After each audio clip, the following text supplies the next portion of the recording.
विश्व स्वास्थ्य संगठन ने सोमवार को चेतावनी देते हुए कहा है कि नया कोविड-19 वेरिएंट ओमिक्रॉन का खतरा वैश्विक स्तर पर बहुत अधिक है। इसके साथ ही उन्होंने इस बात पर जोर दिया है कि नया वेरिएंट कितना संक्रामक और खतरनाक है, इस बारे में अनिश्चितता बनी हुई है। WHO ने एक तकनीकी नोट में कहा है कि अगर ओमिक्रॉन की वजह से कोविड-19 की एक और लहर सामने आती है तो नतीजे गंभीर हो सकते हैं। उन्होंने ये भी कहा कि हालांकि अब तक ओमिक्रॉन वेरिएंट से जुड़ी कोई मौत नहीं हुई है। WHO ने कहा है कि अब ये स्पष्ट नहीं है कि क्या कोविड-19 का नया स्वरूप ओमिक्रॉन डेल्टा स्वरूप समेत अन्य स्वरूपों की तुलना में अधिक संक्रामक है और क्या ये अपेक्षाकृत अधिक गंभीर बीमारी का कारण है। WHO ने कहा है कि इस बारे में कोई जानकारी उपलब्ध नहीं है जो ये बताती हो कि ओमिक्रॉन से जुड़े लक्षण अन्य स्वरूपों की तुलना में अलग हैं। उसने कहा कि ओमिक्रॉन स्वरूप की गंभीरता का स्तर समझने में कई दिनों से लेकर कई सप्ताह तक का समय लगेगा।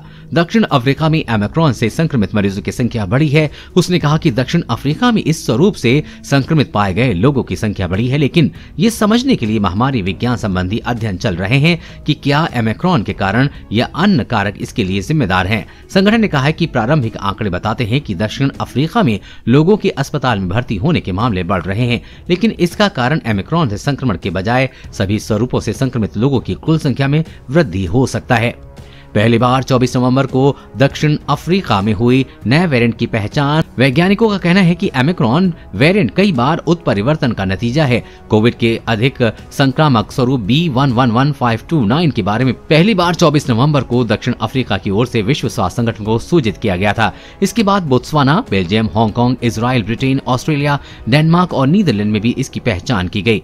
WHO ने ओमिक्रॉन को बताया चिंताजनक स्वरूप। WHO ने 26 नवंबर को इसे चिंताजनक स्वरूप वेरिएंट ऑफ कंसर्न बताते हुए ओमिक्रॉन नाम दिया। चिंताजनक स्वरूप WHO की कोरोना वायरस के ज्यादा खतरनाक स्वरूपों की श्रेणी में आता है। कोरोना वायरस के डेल्टा वेरिएंट को भी इसी श्रेणी में रखा गया था। देश और दुनिया की हर अपडेट पाने के लिए चैनल को सब्सक्राइब करें।